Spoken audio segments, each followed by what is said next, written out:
भगवान उमा स्वामी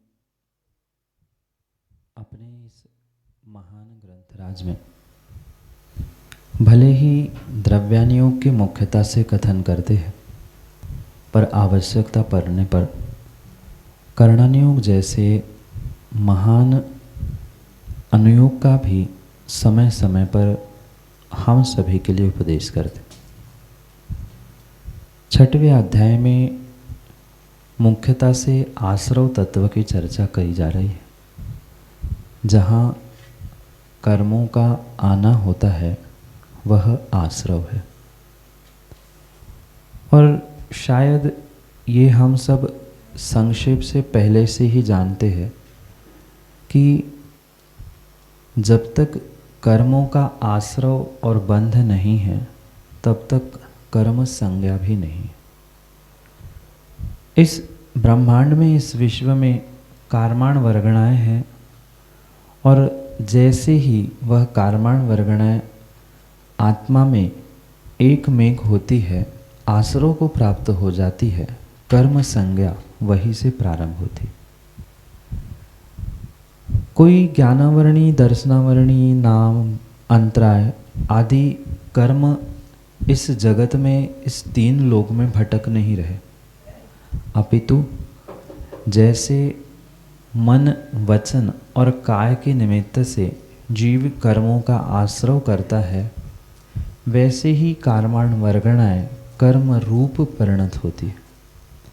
इसलिए कथनचित हम कर्मों को सादी कह सकते हैं, पर शब्द बहुत अच्छे से समझे कि कथनचित कर्म संज्ञा है, इस अपेक्षा से सादी है, पर कर्म अनादि से जीव के साथ है, इसलिए अनादि भी है। ऐसे इन 8 कर्मों के क्रम क्रम से आश्रव के हेतु को हमें समझने की आवश्यकता है, क्योंकि यहाँ लिखा हुआ तो शायद कई बार हम पढ़ चुके और पढ़ेंगे भी, पर जो मन, वचन, काय के निमित्त से हम किस प्रकार से आश्रव करते हैं, इसकी बहुत अच्छी तकनीक कह दो या बहुत अच्छी व्यवस्था हमारे वीतराग विज्ञान ने प्रदान की, जिसे वर्तमान के विज्ञान के माध्यम से हम बहुत अच्छे से समझ सकते। लगभग सभी ने मोबाइल देखे हैं, टीवी देखे हैं, रेडियो देखे। जैसे टीवी, रेडियो, मोबाइल आदि के माध्यम से उसका मैकेनिज्म या उसकी कार्य करने की जो प्रणाली है, बिल्कुल वैसे ही हमारे कर्माश्रव की भी प्रणाली है। जैसे बहुत सारे सिग्नल यहाँ पर है, टीवी के, मोबाइल के, पर जिसको जिससे संपर्क साधना है उसी का ही नंबर डायल करने पर उसी का ही नंबर लगा। पुराने ज़माने में ट्रंक कॉल था, तब रॉन्ग नंबर बहुत सारे लगते थे, वो टेक्नोलॉजी अलग थी। पर आज ये जो टेक्नोलॉजी हमारे सामने है, ये हमारे कर्माश्रव के व्यवस्था को बहुत अच्छे से समझाने के लिए निमित्त बनती। जैसे किसी ने कॉल किया, नंबर डायल किया, सिग्नल कहाँ गए? नंबर पे नहीं गए। पहले जो टावर होता है वहाँ वो रिसीव करता है, वहाँ से जिस नंबर पर भेजना है वहाँ पर पहुँचता है। क्योंकि समय बहुत अल्प लगता है, इसलिए हमें लगता है कि हमारा तुरंत नंबर लग गया, पर नंबर सीधा नहीं लगा था। बिल्कुल ऐसा ही काम हमारे मन, वचन और काय रूपी 3 एंटीने से हुआ करता है। मोबाइल में भी एंटीने होते थे, पुराने ज़माने के मोबाइल में तो बाहर भी होते थे, टीवी, रेडियो में भी ऐसे निकाले जाते। आजकल सब कुछ इनबिल्ड हो गया है, मतलब मोबाइल में भी, टीवी में भी अपने आप अंदर ही उस एंटीना को फिट किया। ऐसे ही हमारे इस शरीर में, मात्र मनुष्यों के नहीं, प्रत्येक जीवों के शरीर में इनबिल्ड एंटीने हैं 3, मन, वचन और काय। जो भी आएगा मन, वचन, काय से आएगा, और जो भी जाएगा मन, वचन, काय से ही जाएगा। क्योंकि उन पुद्गल कर्माण वर्गणाओं को ये पता नहीं है कि हमें किसके पास जाके चिपकना है। उनके पास विवेक नहीं है। पर जैसे ही मैं मन वचन काय से जो भी करता हूँ, बिल्कुल वही के वही वह वर्गणाएं उस व्यक्ति के पास पहुँचती। कितनी सुंदर और कितनी व्यवस्थित ये मैकेनिज्म कह दे या ये व्यवस्था चलती है कि किसी कोई व्यक्ति का हस्तक्षेप उसमें नहीं। इतने सारे जीव हम सब बैठे हैं, पर जो जिस प्रकार से सुन रहा है कर्म का आश्रय उस प्रकार से है। कोई भी इस समय संसारी जीव का ऐसा नहीं जाता जिस समय पर उसे कर्मों का आश्रय नहीं होता। प्रत्येक समय कर्मों का आश्रय जीव करता है और 3 साधन हैं। आपने इस अध्याय के प्रारंभ में ही पढ़ा होगा, काय वांग मनः कर्म योगा स आश्रय। ये मन वचन काय रूपी 3 ऐसे एंटीने हैं जो रिसीवर का भी काम करते। रिसीवर समझते ना, ग्रहण करने वाला, और सेंडर यानी भेजने वाला। ग्रहण भी वही करेगा और सिग्नल भेजेगा भी वही। जैसे एक ही टावर, आज यहाँ से किसी ने फ़ोन लगा ले, शैलू भैया ने किसी को फ़ोन लगाया, तो वह सिग्नल जाने ग्रहण करने का काम कौन करेगा? वह टावर करेगा, और फिर आगे भेजने का काम भी वही टावर करे। ऐसे ही ये 3 टावर हमारे भीतर है जो हमारे लिए आश्रय की व्यवस्था को सुव्यवस्थित करने वाले।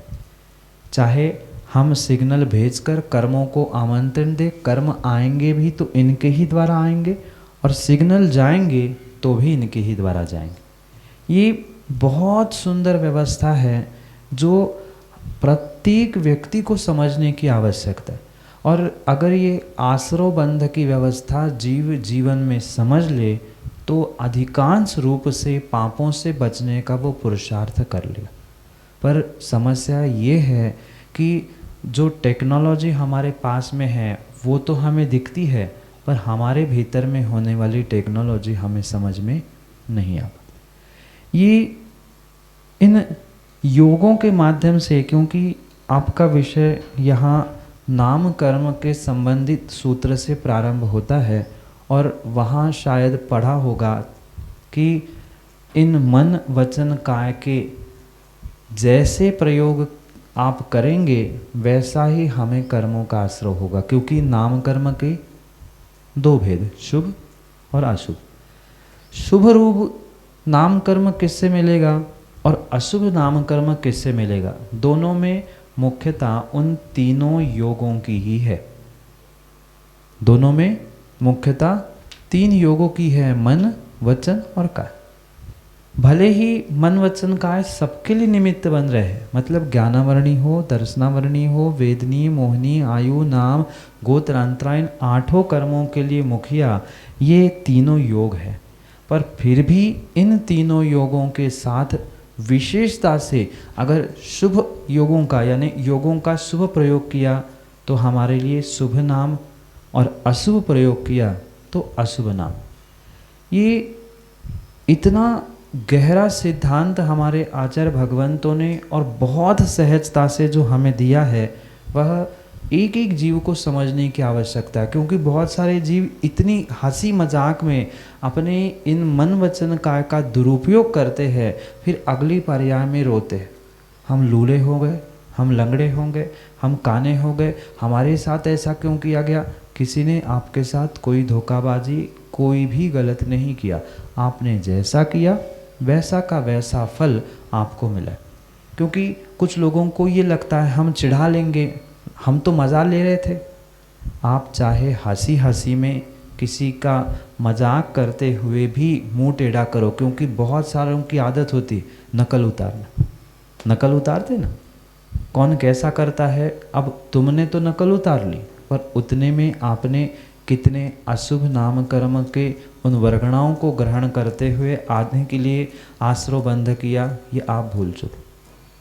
कई बार इतनी सहजता से व्यक्ति मुंह टेढ़ा कर लेता है, और विशेष करके माता बहनों की तो हमेशा ही आदत होती, थोड़ा सा ही काम बिगड़ा कि मुंह टेढ़ा हो गया। तुमने एक क्षण के लिए मुंह टेढ़ा किया और माना कि उतने ही समय में मात्र नाम कर्म तो हर पल हर समय आपको आश्रय बंध को प्राप्त हो ही रहा है, उतने में आयु का बंध अपकर्षण काल आया तो काम हो गया। इसलिए यहाँ जो शुभ नाम कर्म के लिए आचार्य भगवंत सूत्र प्रदान कर रहे हैं, उसको उत्थानिका के साथ हम समझने का प्रयास करते, क्योंकि विषय उसी के संदर्भित यहाँ पर चल रहा है और उसी को विषय बनाते हुए हम आगे जो विशेष रूप से सर्वार्थ सिद्धि ग्रंथ के अर्थ के साथ आचार्य भगवंत ने यहाँ सूत्रोपदेश के माध्यम से हमें जो समझाने का प्रयास किया है, उसको पढ़ते हुए पुनः विशेष रूप से और कुछ समझने का हम प्रयास करते।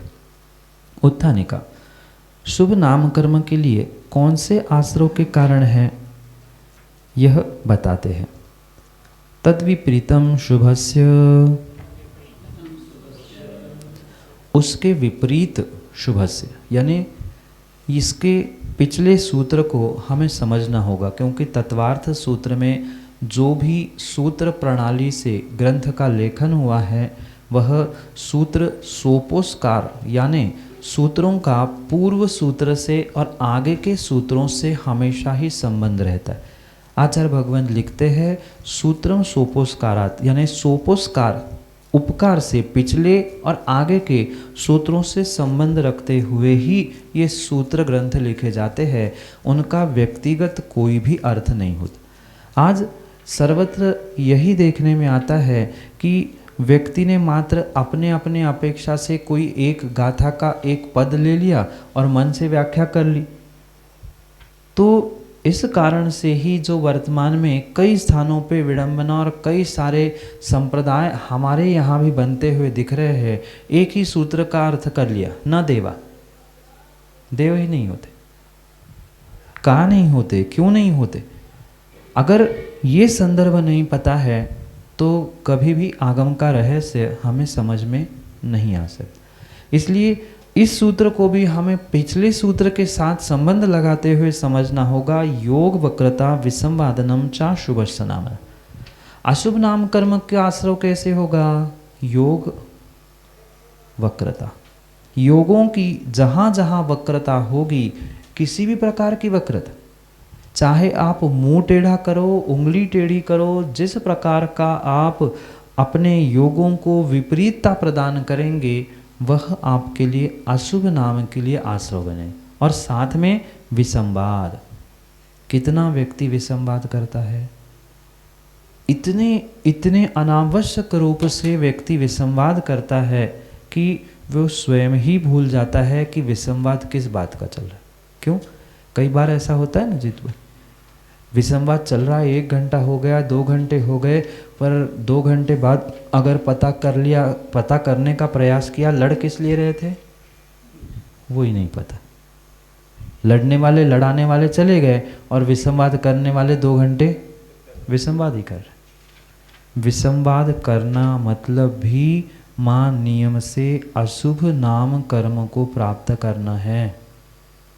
अशुभ नाम कर्म मतलब क्या? जो ये काला कलूठा शरीर प्राप्त कर रहे हैं, आड़े टेढ़े शरीर वाले जो बन रहे हैं, ये सभी अशुभ नाम कर्म हैं।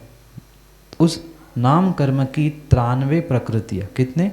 उत्तर 93 प्रकृतियाँ हैं, जो शायद आगे और आपको विस्तार से समझ में आएगी।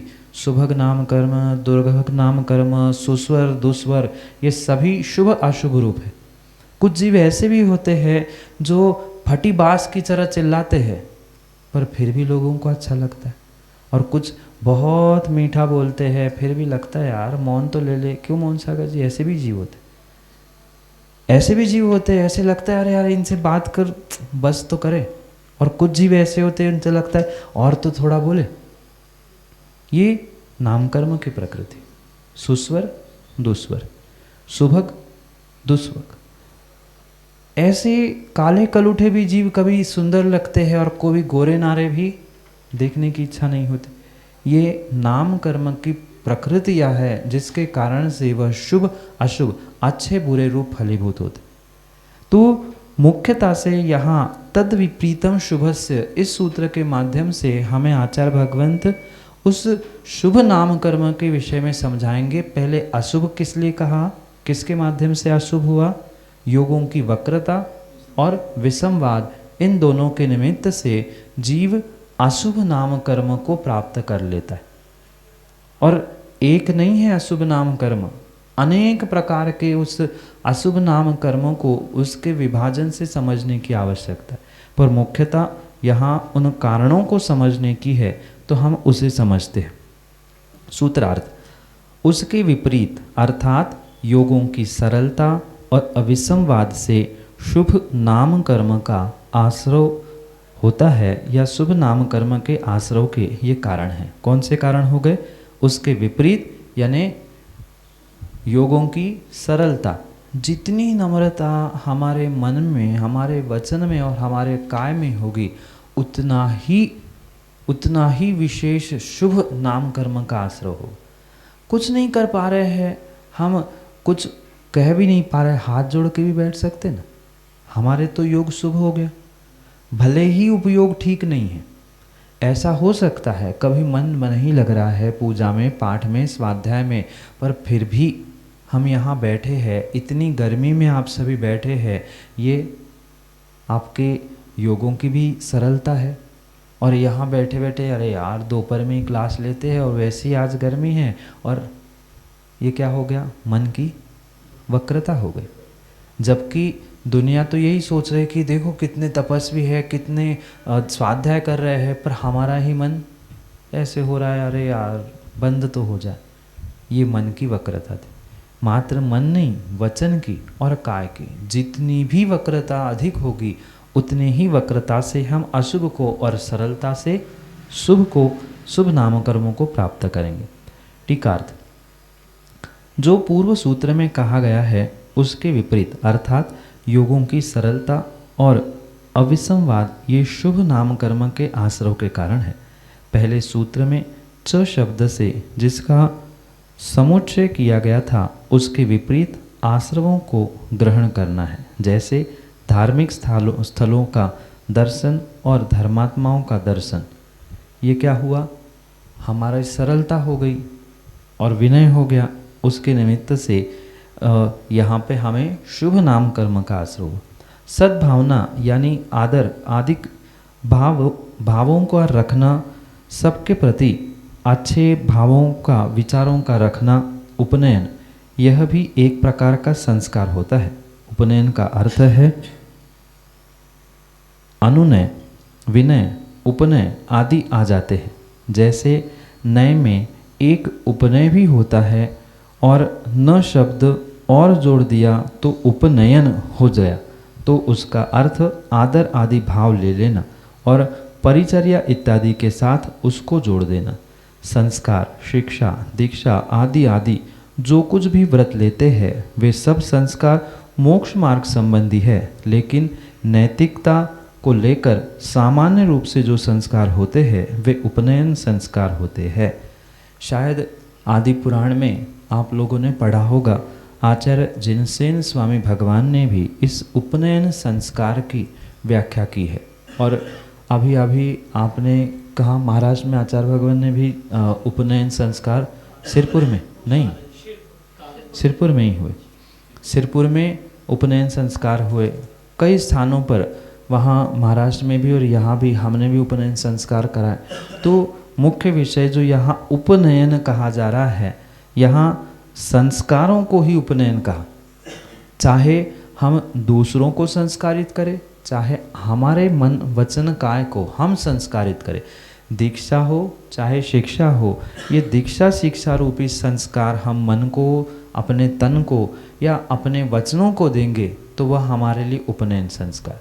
वहाँ तो वो उपनयन संस्कार, यज्ञोपवीत संस्कार या उपनीति संस्कार के रूप में आचार्य भगवान ने कहे। श्रावकों के लिए जो 53 क्रिया, 16 संस्कार आदि का व्याख्यान जिनसेन स्वामी ने जो किया, वह वहाँ के उपनयन भिन्न हैं। और यहाँ उपनयन से भले ही संस्कार अर्थ में ग्रहण किया है, पर जितना उपनयन होगा, शब्द को भी समझने की आवश्यकता है। उप यानी पास, नयन का अर्थ मात्र आँख नहीं है, नयन का अर्थ मात्र आँख नहीं है। उस नयन के साथ हमें विशेषता से, क्योंकि शब्दानाम अनेक अर्थ, एक शब्द के अनेक अर्थ होते, जैसे दर्शन, एक दर्शन होने पर भी दर्शन के कई अर्थ कहे जाते हैं। भगवान के दर्शन अलग है, सम्यक दर्शन अलग है, और जो दर्शन ज्ञान के पूर्व में होने वाला है वो दर्शन भिन्न है।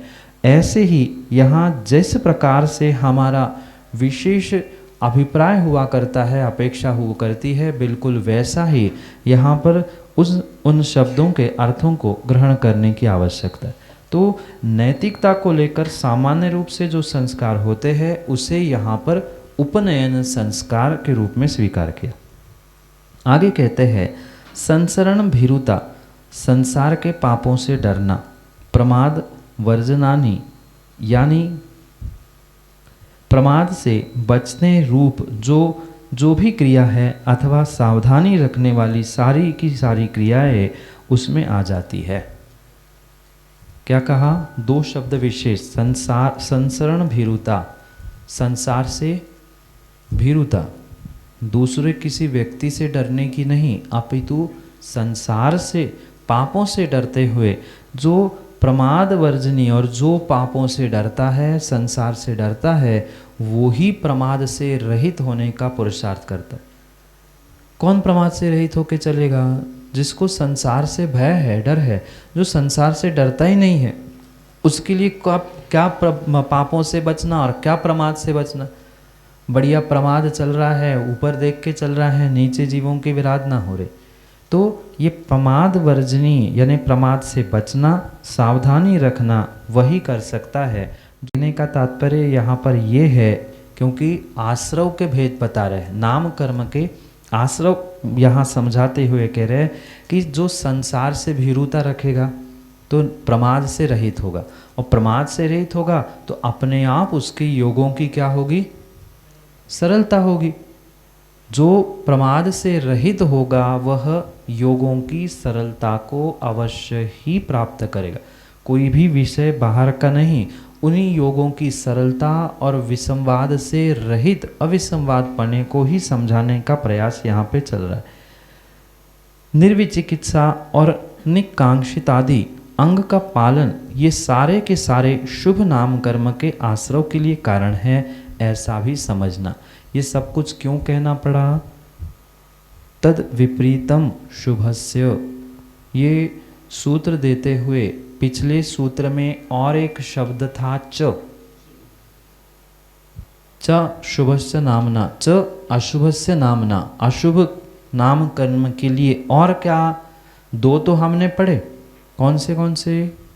एक योगों पर, इसके अलावा च से क्या संबंध है? तो च से इतने सारे और भी हमें ग्रहण करना है, जैसे उपनयन संस्कार है, सद्भावना है, साथ में संसार भीरुता है, प्रमाद वर्जनीता है। इन सभी को ग्रहण करते हुए निशंकित, निर्विकित्सा, निकांक्षित आदि को भी यहाँ ग्रहण करते हुए उसके माध्यम से हम शुभ को या अशुभ को प्राप्त करते। मतलब किसी प्रकार से हमारे मन में आकांक्षा है कि ऐसा है कि ऐसा है, या ऐसा चाहिए इसलिए हम धर्म कर रहे हैं, तो ये हमारी वक्रता के साथ साथ नाम कर्म की अशुभ आश्रव के लिए निमित्त बने। और वही जब निकांक्षित हम रहेंगे, हमें तो मतलब भगवान की भक्ति करने से है, अपनी साधना करने से, हमें उससे कोई लेना देना, समाधि हो अथवा ना हो, वो तो हम अगर करेंगे पुरुषार्थ तो होगा ही, पर समाधि के लिए ही करते रहेंगे तो हो नहीं हो, क्योंकि मन में यही विकल्प रहेगा कि नहीं मुझे तो ये करना है, मुझे समाधि करनी। भावना तो रखनी है ये, पर आकांक्षा नहीं। दोनों में बहुत अंतर है। सद्भावना रखना और आकांक्षा रखना, इच्छा नहीं होनी चाहिए पर भावना भाते रहना चाहिए। प्रतिदिन जो हम भावना भाते हैं, अंचेमी पूजेमी करते हुए, भावना भाने में दोष नहीं, पर इच्छा आकांक्षा किसी भी प्रकार से नहीं होने से हम शुभ नाम कर्मों को प्राप्त करते। इच्छा विशेष रूप से भोगों की आकांक्षा रूप होती, जो संसार की उपलब्धि को प्राप्त करने रूप होती है, उसे इच्छा कहा जाता है, उसे आकांक्षा कही जाती है। जैसे मैं अच्छी सामायिक करना चाहता हूँ तो आज अच्छा भोजन हो जाना चाहिए, ये क्या हुआ? ये हमारी इच्छा हुई, पर मुझे तो साधना करनी है। ठीक है, अब जैसा मिले वैसे में मैं खुश हो जाऊंगा। ये हमारी जैसा अभिप्राय या हमारी जैसी अपेक्षा होगी वैसे ही अंतर होगा भावना, इच्छा और आकांक्षा में। बहुत बड़ा अंतर नहीं है, बहुत अल्प। समाधि भावना भानी चाहिए, पर समाधि होनी ही चाहिए। समाधि के लिए आया हूँ, ध्यान रखना, मैं समाधि करा देना मेरे भैया जी। ये क्या हुई हमारी? ये इच्छा हो गई, ये आकांक्षा हो गई। ठीक है, मैं अपना पुरुषार्थ कर रहा हूँ, मैं अब निकला हूँ उज्जैन मार्ग पे, जब पहुँचूँ तब पहुँचूँ। पर नहीं, मुझे तो 4 दिन में पहुँचना ही है, मुझे तो अभी करना ही है। ये क्या हो गई? हमारी इच्छा, हमारी आकांक्षा हो गई। पर ठीक है, हमने दीक्षा ले ली, हम अपना आत्मा का कल्याण करने के लिए निकले हैं। आज नहीं होगा, कल पुरुषार्थ पूरा होगा, परसों पुरुषार्थ पूरा होगा, जब भी होगा हम तो प्रभु का नाम लेके हुए अपने शरीर का त्याग करेंगे, विसर्जन करेंगे, समाधि अपने आप हो जाएगी। ये हमारी भावना है। लगती बिल्कुल एक सी है, बाहर से ऐसे ही लगेगा, पर उसका निर्णय 2 ही लोग करेंगे, कि हम करेंगे कि भगवान केवल ही करेंगे। दुनिया तो कुछ भी कहे, पर हमारा निर्णय होना चाहिए कि हम भावना भा रहे हैं, हम इच्छा नहीं कर। बहुत सूक्ष्म अंतर है, बिल्कुल थोड़ा सा ही अंतर है। हमारा अभिप्राय उस पर निर्णय करता है कि हम भावना भा रहे हैं कि इच्छा कर रहे हैं।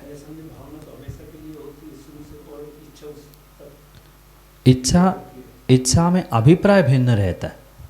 इच्छा भी पहले से हो सकती है, इच्छा भी लंबे समय के लिए हो सकती है। काल में हम इच्छा भावना को नहीं बांध सकते, पर हमारे अभिप्राय से इच्छा और भावना में हम अंतर कर सकते। अगर सर्वथा भावना को गलत कह देंगे तो 12 भावना गई, 16 कारण भावना, आगे 16 कारण का सूत्र देंगे। तो 16 कारण भावना तो भानी चाहिए, पर हम 16 कारण भावना भाने के चक्कर में हम अन्य कार्य छोड़ के, नहीं ऐसा ही होना चाहिए, हम तो मात्र श्रुत संवेगी है, तो हम श्रुत के संवेग भावना से ये बाकी सब काम छोड़ देंगे, सामायिक छोड़ दी और पढ़ने में बैठ गए। अभीक्ष्ण ज्ञानोपयोग है ना भावना, हम तो अभीक्ष्ण ज्ञानोपयोगी है, हम तो सामायिक में भी पढ़ाई करेंगे। ये अभीक्ष्ण ज्ञानोपयोग नहीं, ये तुम्हारा व्यर्थ का राग है, इच्छा है कि हमें पढ़ना है। तो ये सूक्ष्म अंतर समझते हुए हम इन शुभ को प्राप्त करें। आगे पढ़ते हैं। उत्थानिका, क्या इतने ही शुभ नाम कर्म के आश्रव के द्वार है या और कुछ भी है? हाँ, नाम कर्म की प्रकृतियों में एक तीर्थंकर प्रकृति नाम कर्म है, उसका आश्रव कैसे होता है यह बताया जा रहा है। अनंतानुबंधी पम प्रभावम, इस तीर्थंकर प्रकृति के प्रभाव का कोई अंत नहीं है, कोई उपमा नहीं है। अनंत अनुपम प्रभावम, जिसका कोई भी किसी भी प्रकार से अंत नहीं है, इसलिए पहला शब्द क्या दिखा? अनंत। और अनुपम, जिसकी कोई उपमा नहीं है। तीर्थंकर प्रकृति नाम कर्म ऐसी ऐसी ऐसी विशेष प्रकृति है नाम कर्म की, जो कि उदय में कब आती है? सुलभ जी, तीर्थंकर नाम कर्म की प्रकृति कब उदय में आती है? 13वें गुण स्थान में। पर प्रभाव कब से दिखाती है? अभी जीव आया ही नहीं, क्या प्रभाव है? कैसी अनुपम व नाम कर्म की प्रकृति है? उदय में कब आएगी? 13वें गुण स्थान में, जब साक्षात केवली बनेंगी। पर उसका प्रभाव गर्भ में आने से 6 महीने पहले, इस मध्यलोक में आने से 6 महीने पहले से प्रभाव शुरू हो गया। जैसे सूर्य उदय में आने से पूर्व ही उसकी लालिमा दिखने लगती है, ऐसे ही उदय में आएगा तब होगा, सूर्योदय होगा तब होगा, पर आधा 1 घंटा पहले से ही लालिमा दिखने लगती है। ऐसी ही है, कोई सुगंधित फूल की बॉडी, कली, फूल खिलेगा तब सुगंध होगी, पर उसकी सुंदरता तो पहले से दिखने लग गई। क्योंकि कुछ स्वमुख से उदय में आने वाली प्रकृतियाँ होती है, कुछ परमुख से उदय में आने वाली होती है। ये नाम कर्म की ऐसी विशेष कैसी है? अनंतानुपम प्रभावम, अनंत है, जिसका कोई अंत ही नहीं और अनुपम है। ऐसी प्रभावशाली ये तीर्थंकर प्रकृति है। अचिंत्य विभूति विशेष कारणम, यह तीर्थंकर प्रकृति का कैसा प्रभाव, तीर्थंकर प्रकृति कैसा प्रभाव डालने वाली है। ये जो तीर्थंकर प्रकृति के बारे में अगले सूत्र में कहेंगे, जो कि वो भी नाम कर्म की प्रकृति है, क्योंकि ये तो शुभ अशुभ के बाकी सब बताया, पर ये जो विशेष तीर्थंकर नाम कर्म की प्रकृति है उसके बारे में कह रहे हैं कि ये तीर्थंकर प्रकृति कैसा प्रभाव डालने वाली है। यह चिंतन में ही नहीं आ सकती, बताया ही नहीं जा सकता।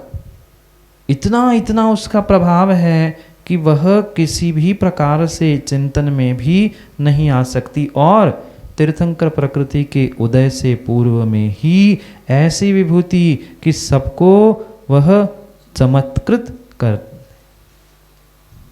कब कर दिए, उदय में आने से पहले ही सबको चमत्कृत कर रही। कितनी अद्भुत बात है। उदय में आई नहीं है, पर फिर भी समोषण की रचना को देखकर देवलोग अपने वैभव की तुलना उस समोषण की विभूति के साथ करते हैं तो अचंभे में पड़ जाते, क्योंकि जो चक्रवर्ती के 14 रत्न 9 निधियाँ, 14 रत्न 9 निधियाँ होती है ना, एक चक्रवर्ती के पास ऐसे 14 रत्न 9 निधियाँ, जो तोरण द्वार है, समोषण में अभी पहुँचे नहीं, समोषण का पहले चारों दिशाओं में जो तोरण द्वार होता है उसके एक तरफ 4 तोरण द्वार और एक द्वार के एक किनारे पर 9 निधि और 14 रत्न होते। अब गणित लगाओ, चारों दिशाओं में दोनों उसके और 4 तोरण द्वारों के कितने होगा। अपने आप को कितना बड़ा चक्रवर्ती समझता है, 6 खंड को जीत रहे, 9 निधियाँ और 14 रत्न मेरे पास है। वो 14 रत्न 9 निधियाँ कहाँ पड़ी है, द्वार पर पड़ी है, भगवान के द्वार पर पड़ी। अभी तो भगवान 8वें भूमि पे है। तो ऐसी विभूतियां वहां पर है कि उसे देखकर स्वर्गों के देव भी अचंभे में पड़ जाते। अरे ये क्या है, इससे तो हमारा वैभव कुछ लगता ही नहीं है, तुच्छ है। आगे और कहते हैं, क्या कहते हैं, कुबेर भी सोचता है कि ये इतना विशाल समोषण कैसे बन गया, इससे तो ऐसा नहीं, हमसे तो ऐसा नहीं बन सकता था, लेकिन तीर्थंकर भगवान का इतना पुण्य तेज सातिशय पुण्य है कि इस प्रकार का आश्चर्य दिखता है। बनाया तो कुबेर नहीं था, पर कुबेर भी मैंने कैसे बनाया, मेरे पास कुछ सामर्थ्य ही नहीं थी, पर फिर भी कैसे बन गया। ये तो भगवान तीर्थंकर का ही अतिशय सातिशय पुण्य है कि उनके नियोग से ये अपने आप व्यवस्था हो गए। भले ही कोई कुछ कह दे कि इनने किया हमने किया, कोई कुछ नहीं कर सकता। करने वाला कौन है, वह तीर्थंकर भगवान का सातिशय पुण्य है, जिसके नियोग से ऐसे सुंदर अद्भुत अनुपम और अनंत उस विभूति से युक्त समोषण की रचना हो गई। और त्रैलोक्य विजयकरम, त्रैलोक्य में विजय करने योग्य कोई वस्तु ही नहीं, इन्होंने सब जीत लिया है। इसके सामने तीनों लोक की विभूति फीकी पड़ जाती है, तीनों लोक की विभूति फीकी पड़ जाती है। सोचो कहाँ रत्न वर्षा, कहाँ पुष्पवृष्टि, कितनी विभूतियाँ उस, और कितना आश्चर्य, भगवान एक होने पर भी किसी को दर्शन में अंतराय ना पड़े, सो अपने आप चतुर्मुखी हो गए। किसने बनाए, किसी के बनाने की ताकत नहीं है। वह वहाँ का आश्चर्य ही है, वहाँ का अतिशय ही है कि अपने आप चतुर्मुखी ब्रह्मा हो गए, अपने आप हो गए। त्रैलोक्य विजयम करम, त्रिलोक को, तीनों लोकों को, तीनों लोगों की वस्तुओं पर, सभी पर विजय करने वाले, उसकी जैसी अन्य कोई वस्तु नहीं है। तीनों लोक में उससे कोई अच्छी और उसे जीतने वाली अन्य कोई वस्तु नहीं है। सब विभूतियाँ उसके सामने फीकी पड़ जाती है। इस प्रकृति का प्रभाव तो देखो, पूर्व भाव से ही तीर्थंकर महाराज ऐसी, तीर्थंकर महाराज ऐसी भूमिका बना करके आते हैं कि कोई भी व्यक्ति उनके सामने टिक ही नहीं सकता। इस पर्याय में नहीं, पूर्व पर्याय में ही, पूर्व भाव से ही तीर्थंकर महाराज ऐसी भूमिका बना करके आते हैं कि उनके सामने कोई भी व्यक्ति टिक नहीं सकता। और क्या करते हैं उन्होंने? ऐसे निकांचित पुण्य का बंध किया है जो नियम से मोक्ष ले जाएगा। हमारा तो पुण्य पता नहीं कहाँ ले जाएगा, पुण्य तो है पर पता नहीं हमारा पुण्य कहाँ ले जाएगा। उनका पुण्य नियम से नियम से नियम से उन्हें मोक्ष ही ले जाएगा। और आज कुछ लोग कहते हैं कि पुण्य तो पूर्ण है ही है। क्यों भैया जी? अगर पुण्य सर्वथा है ही है तो फिर तीर्थंकर प्रकृति और मोक्ष जाने वाले उन तीर्थंकर भगवंतों का क्या होगा? अपेक्षाकृत कथनचित गुणस्थान परख ये कह दे कि प्राथमिक अवस्था में नहीं पर उस समोषण की विभूति को प्राप्त करने के बाद वो है हो जाए तो फिर भी समझ में आए। पर आज अगर श्रावकों को पुण्य है ये है, पुण्य है ये है करके भगवान की और गुरु की भक्ति से दूर कर रहे हो तो तुम्हारे जैसा वह एकांतवादी कोई नहीं है। इसलिए यहाँ साक्षात आचार्य भगवंत कह रहे हैं कि ऐसा महान पुण्य जो नियम से तुम्हें मोक्ष ही देने वाला निमित्त बनेगा, ऐसे विशेष तीर्थंकर के पुण्य की महिमा यहाँ बताए। और क्या होता है? वह पुण्य आ करके कहता है कि मुझे भी तो उन तीर्थंकर भगवान की उपासना करना है। कितनी सुंदर बात लिखी। पुण्य कह रहा है तुम मुझे है कह रहे हो, मैं भी तो उन तीर्थंकर की उपासना करना चाहता हूं जिसे पूरा संसार 3 लोग जिनके सामने झुक रहा है और तुम मुझे उनसे दूर कर रहे। भले ही वो मुझे स्वीकार करे नहीं करे पर मैं तो उनके पास जाऊंगा ही। ना उन्होंने सिंहासन को स्पर्श किया, कोई विभूति को स्पर्श नहीं किया, पर वो कहता है वो स्पर्श करे नहीं करे पर मैं तो उनकी सेवा, मैं तो उनकी उपासना करूंगा ही। जब वर्तमान में महान महान आचार्य भगवंत और दिगंबर मुनिराजों के आगे पीछे की विभूतियाँ देखकर हम आश्चर्यचकित होते हैं, फिर सोचो वह चौथे काल के तीर्थंकर के समोषण की क्या विभूति होगी, क्या उनका पुण्य होगा। वो भी सोचता है कि अरे तू मुझे भगाता है, मुझे भी तो भगवान तीर्थंकर की उपासना करने दो। क्यों व्यर्थ में तुम मुझे तुच्छ कहते हो धुतकार रहे हो। वहाँ तक तो मुझे भी जाना पड़ेगा क्योंकि पुण्य पुण्य के तीर्थंकर क्या, बिना पुण्य के मुनिराज। और मैं तो कहता हूँ सुल्लग भी जो आप बने बिना पुण्य के बने नहीं। कई वर्षों का, कई भवों की साधना का फल पुण्य रूप उदय में आया, तब गिने चुने लोगों को ये सुल्लग दीक्षा जैसे व्रत प्राप्त हुए। फिर मुनिराज, फिर तीर्थंकर, और फिर सोचो कितना पुण्य का उदय, कितनी गजब की बात लिखी। पुण्य भी कहता है कि मुझे भी तो भगवान की उपासना करने दो। आहो, ये तो रात दिन पुण्य कर्मों में लगे हुए हैं, लेकिन उनको पुण्य के फलों से कुछ भी मतलब नहीं। फिर भी ऐसा पुण्य उदय में आ रहा है कि ये सब चमत्कृत है। कैसा पुण्य उदय में आया है कि अपने आप ये सब चमत्कृत है, सब नतमस्तक है। 3 लोग उनके सामने नतमस्तक। व्याख्या: रिद्धि सिद्धि तपस्या के बिना भी सम्यक दर्शन की छाव में ऐसे शुभ भाव हो जाते हैं। रिद्धि नहीं, कोई सिद्धि नहीं, कोई तपस्या नहीं, उसके अभाव में भी सम्यक दर्शन की छाव, मात्र सम्यक दर्शन को प्राप्त करने से ऐसे शुभ भाव हो सकते हैं कि 3 लोग को भी जीतने की क्षमता आ जाती है। किसको? जो सम्यक दर्शन की छाव में, मतलब कोई सम्यक दर्शन का पेड़ नहीं है, हाँ, नहीं तो कोई सम्यक दर्शन नाम की बिल्डिंग बनवा ले बढ़िया और उसकी छांव में बैठ जाए, हम तो सम्यक दृष्टि हो गया, हमारा कल्याण हो जाएगा। हाँ, ऐसे है ना, बहुत सारे लोग हैं। तो सम्यक दर्शन बिल्डिंग और सम्यक दर्शन कोई पेड़ नहीं कि जिसकी छांव में सम्यक दर्शन होगा तो मेरे ही भीतर होगा, या किसी सम्यक दृष्टि की छांव में बैठो कि अपने आप को सम्यक दृष्टि बनाओ तो ही शुभ भाव होंगे। किसी पेड़ और किसी बिल्डिंग के नीचे छांव में बैठने से शुभ भाव नहीं होंगे। तो इन 3 लोक को जीतने के लिए भी निमित्त बन सकता है, क्योंकि 3 लोक को वही जीतता है जिसको 3 लोक के नाथ पर श्रद्धान होता है।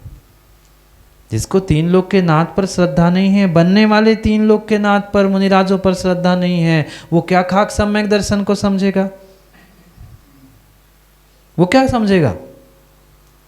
नहीं, 3 लोक के नाथ और मात्र 3 लोक के नाथ नहीं, 3 लोक के नाथ की मुद्रा को धारण करने वाले निर्ग्रंथ गुरु पंचम काल में भी होते हैं। ये श्रद्धान करने वाला ही सम्यक दृष्टि हो सकता है, अन्य नहीं, अन्यथा नहीं। वो ही शुभ भाव से जीतने की क्षमता रखता है। भगवान नेमिनाथ जब घर में थे तब उन्होंने नाक से शंख बजाया था, ये तो शायद सुना होगा। नेमिनाथ जी ने मात्र उसने कहा तू क्या कर सकता है, नाक से शंख बजा के दिखाया। फिर आगे कहते हैं कृष्ण नारायण से सुना तो घबरा गए, मेरे शंख को किसने बजाया? बजा दिया तो बजा दिया, पर नाक से कैसे बजा दिया? क्योंकि उसे बहुत घमंड था कि मैं नारायण और मेरा शंख कोई नहीं छू सकता, कोई नहीं बजा सकता। तीर्थंकर नेमिनाथ ऐसे ऐसे ऐसे शक्तिशाली थे, उत्तम सहनन के धारे। तू मुंह से बजाता है, मैं तो नाक से ही फूंक मार के बजाता हूं। अब बोल, अब बोल, तू मुंह से बजाता है, मैं नाक से बजा के सुनाता हूं। डर गए, घबरा गए कि कौन है। और मात्र इस ईर्ष्या के कारण ही तो फिर कितने छल और कितना क्या किया, सब आगे की कथा जान। पूरा रामायण तो, पूरी कहानी तो उन्होंने ही रची थी। फिर वो घबरा गए, नाक से कैसे बजा दिया? मैं तो उसे गहरी श्वास लेकर मुख से बजाता था। ऐसी कोई घटनाएं तीर्थंकर के घर में रहते समय घट जाती है। वर्धमान स्वामी का वीर नाम रखा गया। जब जन्माभिषेक के समय पांडुक शिला पर ले गए तो सौधर्म इंद्र को विस्मय हो गया।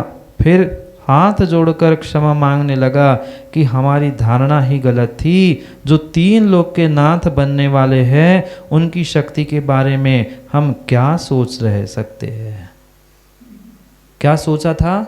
महावीर पुराण में उदाहरण आता है, सौधर्म ने बालक वर्धमान को पांडुक शिला पर विराजमान किया और इतना बड़ा कलश लेकर ले गया और सोचता है ये इतने से बालक, मैं इतना बड़ा कलश, इतना बड़ा पानी डाल दूंगा तो निमोनिया तो ना हो जाए, बह तो नहीं जाएगा।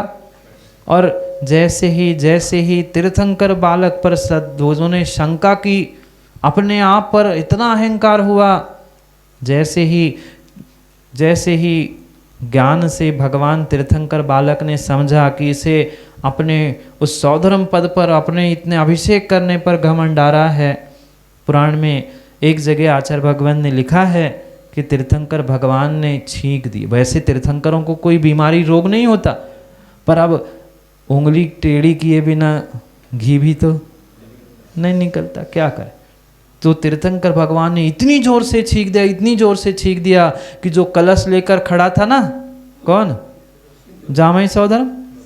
कौन लेके खड़ा था? इतना बड़ा कलश लेके धड़ाम से अपने ऊपर पानी के साथ नीचे गिर गया। और जैसे ही गिरा फिर अवधि ज्ञान लगा था, अरे मैं किस पे विकल्प कर रहा था, किस पे शंका कर रहा था, ये तो 3 लोक के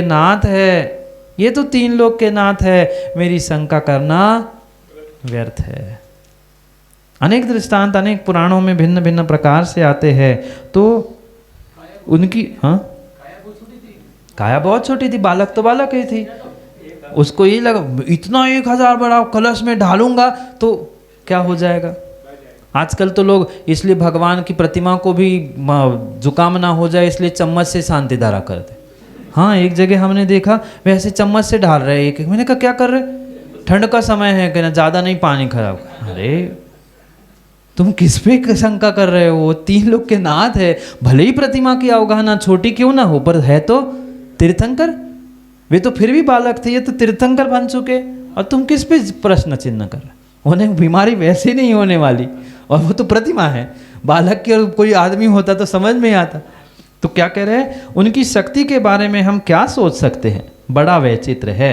दूसरी घटना, महावीर बचपन में मित्रों के साथ वृक्ष के ऊपर आंख मिचोली खेल रहे थे। वृक्ष के नीचे उतरना था, वहीं पर सर्प फना उठाकर बैठा था। ध्यान स्थान नहीं मिला तो उसी के ऊपर पैर रखकर उतर गए। कैसी विचित्रता है, जहाँ सर्प का नाम सुनकर बच्चे भाग जाते हैं, वहाँ बालक महावीर सर्प के फना के ऊपर पैर रखकर आते हैं। वह कौन था? संगम देव, जिसका भगवान के पैर के साथ संगम हो गया, ऐसे उनके अतिशय खेल खेल में ही दिखाए थे। बचपन के अतिशय बता रहे, अभी तो तीर्थंकर के नहीं, बचपन के। वह और कोई वस्तु नहीं, पुण्य के परिपाक के रूप में वस्तु स्वरूप को जानने का फल है। उसकी ऐसी विशुद्धि बढ़ती है जिसके फलस्वरूप तीर्थंकर नाम कर्म का बंध हो जाता है। तीन लोक में जहाँ भी जाते वहाँ विजय ही विजय है। जन्म के पूर्व से ही विजय पताका फहराती है। बाजे बजने लगते हैं, बाजे की व्यवस्था करनी नहीं पड़ती। यहाँ तो व्यवस्था करनी पड़ती है, ढोल वालों को बुलाओ, इनकी अगवानी उनको बुलाओ, वहाँ खबर नहीं करनी पड़ती। अपने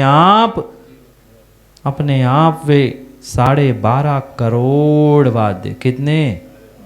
100 नहीं, 1000 नहीं, 12.5 करोड़ वाद्य अपने आप बजने लगते। बाजे की व्यवस्था करनी नहीं पड़ती, ऊपर से ही आ जाते हैं। जैसे यहाँ पर ऊपर से ओले गिरते हैं, उसी प्रकार वहाँ पर सहस्र पहलूदार हीरे रत्नों की भी वृष्टि होती रहती है।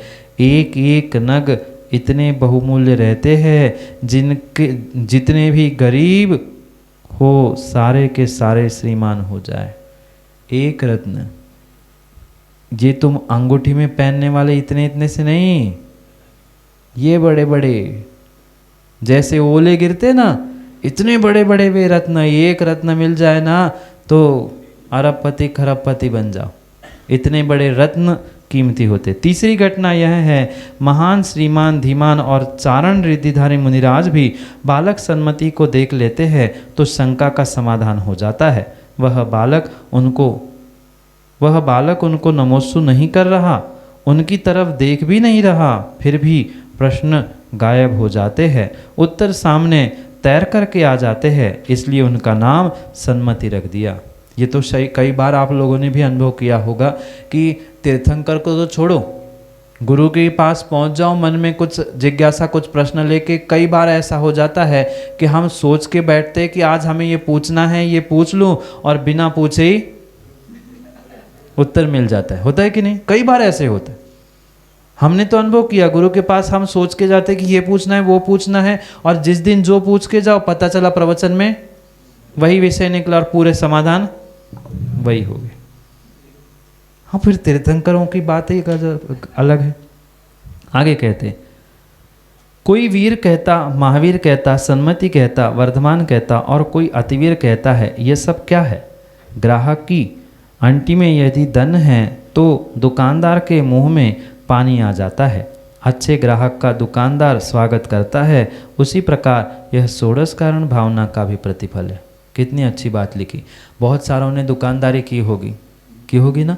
जैसे ही राजेश जी अच्छा ग्राहक आता है तुम्हारी सोने की दुकान में, कोल्ड ड्रिंक, चाय और थोड़ा अच्छा होगा तो फिर एक आध लस्सी भी बुलाई लेते हैं, होते कि नहीं?